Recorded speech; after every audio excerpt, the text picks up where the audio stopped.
नमस्कार, आदाब, सत श्री अकाल और अस्सलाम वालेकुम। मैं हूं मोहम्मद अहमद काज़मी, लेकर आया हूं आपका पसंदीदा कार्यक्रम नज़र दुनिया पर।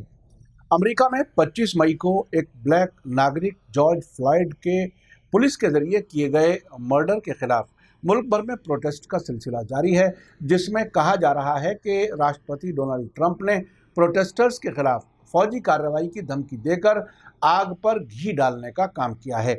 नवंबर में होने वाले प्रेसिडेंशियल इलेक्शन से पहले ट्रंप के इस रवैये पर former defence minister James Mattis और फॉर्मर बड़े फौजी अफसरों ने खुलकर नाराजगी जाहिर की है। इस सिलसिले में CNN ने तफसीली रिपोर्ट दी है। अब से पहले टेक्सास के शहर ह्यूस्टन के पुलिस चीफ ने ट्रंप से कहा था कि अगर कोई सकारात्मक यानी पॉजिटिव कंस्ट्रक्टिव बात नहीं कर सकते हो तो अपना मुंह बंद रखो। इन खबरों से जाहिर हो रहा है कि ट्रंप के इस सख्त रवैये से मुल्क के हालात कंट्रोल से बाहर निकल रहे हैं और पुलिस और फौज ट्रंप से खुलकर नाराजगी जता रही है।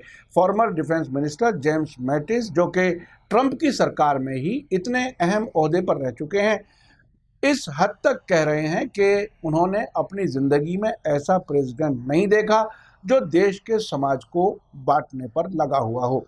खबर में आगे बढ़ने से पहले आपसे गुजारिश है कि अगर आप YouTube पर देख रहे हैं तो सब्सक्राइब कर लें और घंटी दबाना ना भूलें, और अगर फेसबुक पर देख रहे हैं तो हमारा पेज फॉलो कर लें और लाइक ज़रूर करें ताकि आपको हमारी हर एक वीडियो की खबर सही वक्त पर मिल सके। और अगर आपको हमारी खबर सच्ची और अच्छी लगे तो अपने व्हाट्सएप ग्रुप, फेसबुक, इंस्टाग्राम और ट्विटर अकाउंट पर ज़रूर शेयर करें ताकि मीडिया स्टार वर्ल्ड की खबरें दुनिया भर में पहुंच सकें। CNN ने खबर दी है कि former defence minister James Mattis ने वेडनेसडे को प्रेसिडेंट ट्रंप के बारे में कहा है कि मेरी ज़िंदगी में ट्रंप पहले राष्ट्रपति हैं जो अमरीकी लोगों में एकता करने की कोशिश नहीं करते हैं।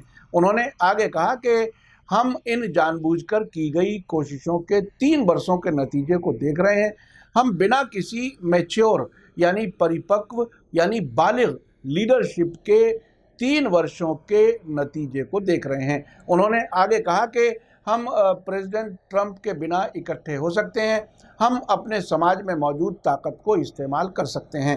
उन्होंने आगे कहा कि पिछले कुछ दिनों में जो कुछ हुआ है, ऐसे हालात में ये करना आसान नहीं होगा। Former defence minister James Mattis का ये बयान ऐसे वक्त में आया है जबकि अमेरिका भर में एक हफ्ते से ज़्यादा मुद्दत से मिनियापोलिस में एक ब्लैक नागरिक जॉर्ज फ्लॉयड के पुलिस अफसर डेरेक शॉविन के जरिए बेदर्दी से किए गए मर्डर के बाद पुरअमन और हिंसक दोनों तरह के प्रोटेस्ट मुल्क भर में जारी हैं। इसके जवाब में ट्रंप ने इस हफ्ते के शुरू में खुद को कानून और व्यवस्था यानी लॉ एंड ऑर्डर का प्रेसिडेंट होने का दावा किया और वायलेंस के कंट्रोल नहीं होने पर फौज का इस्तेमाल करते हुए अमरीकी सड़कों पर मामूल के हालात बहाल करने की धमकी भी दे डाली। जेम्स मैटिस फौज के चीफ के तौर पर इराक और अफगानिस्तान जंग में काफ़ी अहम रोल अदा कर चुके हैं। ट्रंप ने उन्हें डिफेंस मिनिस्टर बनाया, लेकिन बाद में जब मैटिस ने ट्रंप को कुछ मामलात पर क्रिटिसाइज करना शुरू किया तो ट्रंप ने एक मौके पर उन्हें मैड डॉग यानी पागल कुत्ता भी कह दिया। मैटिस का कहना है कि प्रोटेस्टर्स के खिलाफ फौज का इस्तेमाल फौजियों की कॉन्स्टिट्यूशनल कसम यानी जो संविधान का शपथ लिया जाता है उसकी खिलाफ वर्जी है। Former defence minister James Mattis के अलावा वेडनेसडे को ही अफगानिस्तान में अमेरिकी फौज के कमांडर रहे जनरल जॉन एलन ने फॉरेन पॉलिसी मैगजीन में छपने वाले कमेंट्स में भी ट्रंप की नुक्ताचीनी की है। उन्होंने कहा है कि क्या ये काफ़ी नहीं है कि प्रोटेस्ट करने वालों को कॉन्स्टिट्यूशन में दिया गया हक नहीं मिला है? इसकी क्या ज़रूरत थी कि ट्रंप चर्च में जाकर बाइबल के साथ फोटो खिंचवाकर प्रोटेस्टर्स के खिलाफ ताकत के इस्तेमाल को सही बताते। इसी बीच CNN ने एक और रिपोर्ट में बताया है कि प्रेसिडेंट डोनाल्ड ट्रंप इस बात पर बहुत नाराज हैं कि व्हाइट हाउस के खुफिया बंकर में उनके छुपने की खबर लीक हो गई। ट्रंप ने अपने सलाहकारों से कहा कि वे व्हाइट हाउस के बाहर खुले तौर पर नज़र आना चाहते हैं। इसी ख्वाहिश के तहत वे सेंट जॉन्स चर्च के सामने गए और वहां उन्होंने फ़ोटो खिंचवाई, जबकि इससे पहले पुलिस ने आंसू गैस का इस्तेमाल करके उस सड़क को प्रोटेस्टर्स से खाली करवाया था।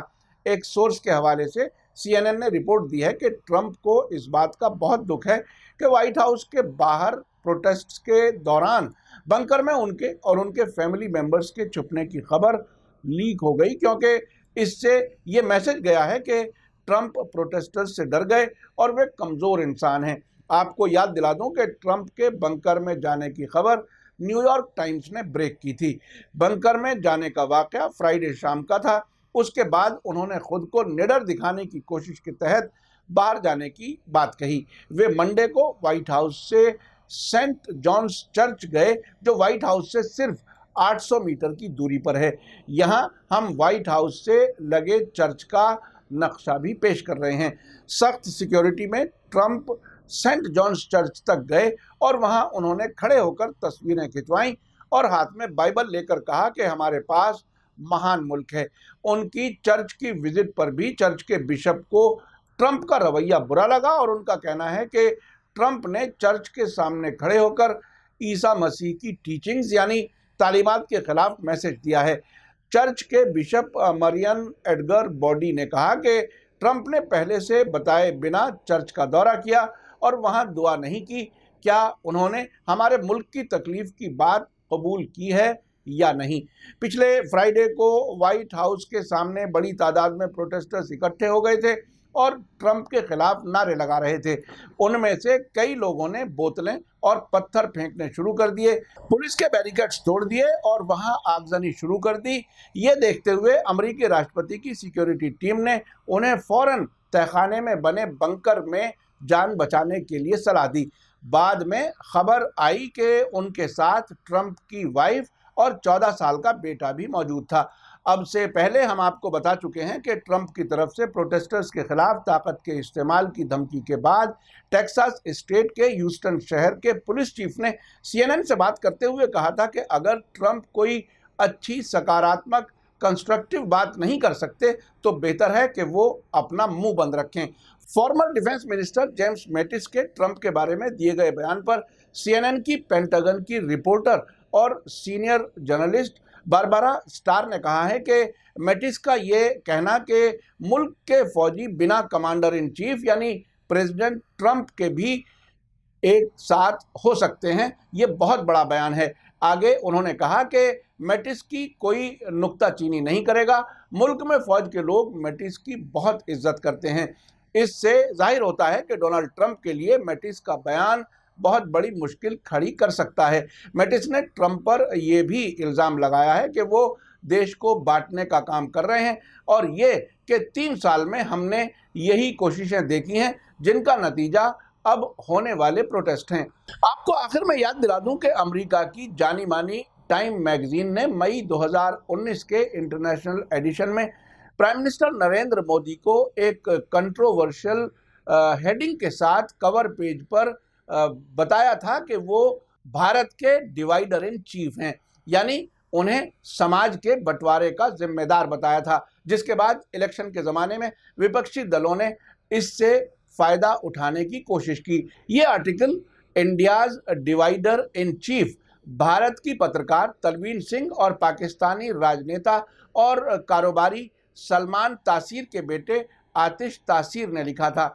ये भी गौर करने की ज़रूरत है कि ट्रंप की जब अपने मुल्क में इज्जत नहीं रही है, अब से पहले वो कोरोना के मामले में भी नाकाम प्रेसिडेंट साबित हो चुके थे और अब ब्लैक नागरिक के कत्ल के बाद होने वाले प्रोटेस्ट को हैंडल करने में भी नाकाम रहे हैं और आने वाले नवंबर में वहाँ राष्ट्रपति चुनाव होने वाले हैं। वहाँ के पुलिस अफसर कह रहे हैं कि ट्रंप अपना मुंह बंद रखें और फौज के बड़े लोग कह रहे हैं कि ट्रंप मुल्क को बांटने की कोशिश कर रहे हैं। ऐसे में उनका फ्यूचर अच्छा नजर नहीं आ रहा। हालांकि अब भी कुछ लोगों का कहना है कि वो सफ़ेद लोगों की वोट अपने हक में पोलराइज कर रहे हैं। हो सकता है इतना सब कुछ होने के बाद भी वो इलेक्शन जीत जाएं। अभी कुछ भी यकीनी तौर पर नहीं कहा जा सकता, लेकिन फिर भी भारत के लिए यह सवाल है कि क्या हमें ट्रंप के साथ दोस्ती ऐसे वक्त में जाहिर करनी चाहिए या कुछ वक्त खामोशी से गुजारना चाहिए। इसी के साथ मुझे दीजिए इजाज़त। ये एपिसोड आपको कैसा लगा कमेंट्स में ज़रूर लिखें। थैंक यू, धन्यवाद, शुक्रिया। जय भारत, जय हिंद। मीडिया स्टार वर्ल्ड के और वीडियो देखने के लिए हमारे चैनल को सब्सक्राइब करें और सीधे नोटिफिकेशन पाने के लिए बेल आइकन दबाएं और अगर हमारी खबर सच्ची और अच्छी लगे तो अपने व्हाट्सएप, इंस्टाग्राम, फेसबुक और ट्विटर अकाउंट पर जरूर शेयर करें।